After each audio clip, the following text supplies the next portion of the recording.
አይገባም በመሃላችን። አባዬም ቢሆን ግን እኮ ቤት ሰው እንዳለ አልነገርሽም። ታዲያ አሁን ሰው አለ እንዴ?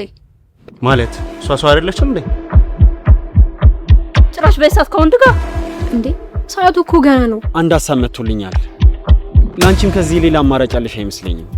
ለመስማት ጓጉቻለሁ። አንድ ድል እንስጣት።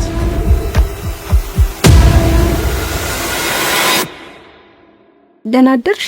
ደህና አደርሽ? አሁን ለቀልድ የሚሆን ጊዜ የለኝም። ቆይ እሷ ትዳር ልጅ ምናምን አልነበራትም እንዴ?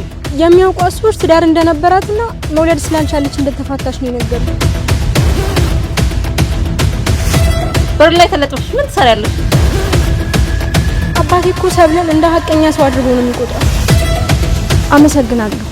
ይደርዛ አታስመስ። ግን ለምንድን ነው የምትጠያት? አልጠላትም፣ ግን ስራዋ ስለሚያናደኝ ነው። እስማ አንቡል ፈስ አንቺ